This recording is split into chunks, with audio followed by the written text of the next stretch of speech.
Hello and welcome to History on the Hoof.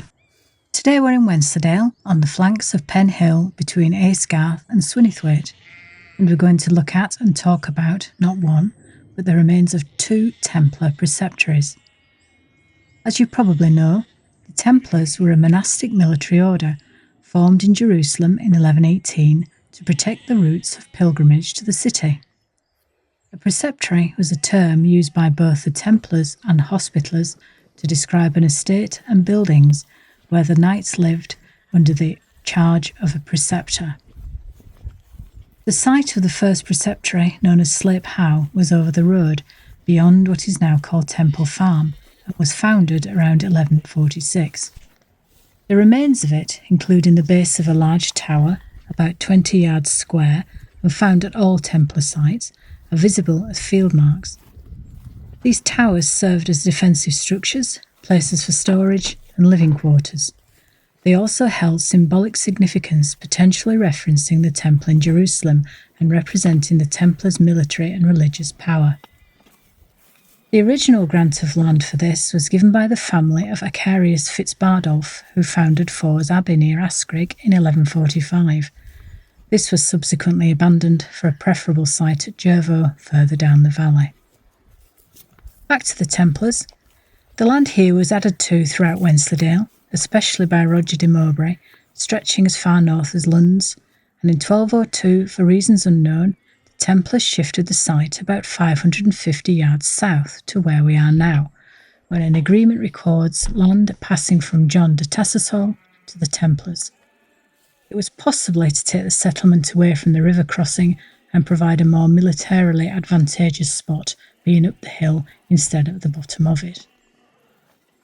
At both sites, a church, domestic and administrative buildings were built around a courtyard in a cloister fashion. Around this central area were other courtyards, gardens and buildings, workshops, barns and stables. A grant of land was made in the early 13th century to maintain a light in perpetuity to burn in the chapel of Penhill. The chapel was dedicated to God, the Virgin and St. Catherine. The Knights Templar credited St. Catherine for their unexpected victory against Saladin's forces at the Battle of Montigar on November the 25th, 1177, which was her feast day. The Templars also gave shelters to travellers here in their hospice, which was called Temple Dauska, a name which was to describe all their territory in Wensleydale. The Preceptory was occupied until 1307, when the Templar order was suppressed on the grounds of heresy and their property confiscated by the Crown. Accounts taken at this date record 480 acres of arable and 489 stock animals at Penhill. Between 1308 and 1312, the house at Penhill was acquired by the Knights Hospitallers, who did nothing with the site. By 1338, the buildings are recorded as ruinous, and this was when the estate was held by Geoffrey le Scrope, and the buildings, as they were all falling down. In 1840, the chapel and some other buildings were excavated. Spurs, bridle bits, fragments of armour were recovered, along with the skeletons from the sarcophagi they opened. Sadly, we do not know what happened to either the artefacts or the human remains. The walls have been left to view, and they're about 3 feet above ground level. They're around a yard in breadth, and there is an opening for the south door, the bases of pillars and worn step.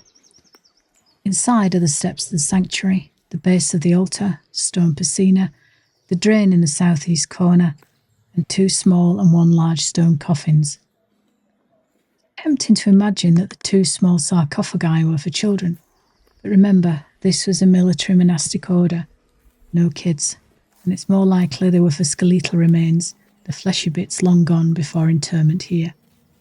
There are also larger coffins outside the walls. To the west of the chapel lies the substantial earthwork remains of a mill by the beck, and if you spend a little time, you will see the impressions of more surviving structures and boundaries of this fascinating site. Also, in the wall by the side of the Laban Road, a little to the east of the Preceptory site, a Templar cross survives carved into a stone. It may have once marked the gateway and gatehouse to the estate.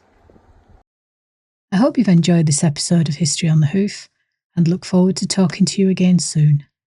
If you liked it, please subscribe.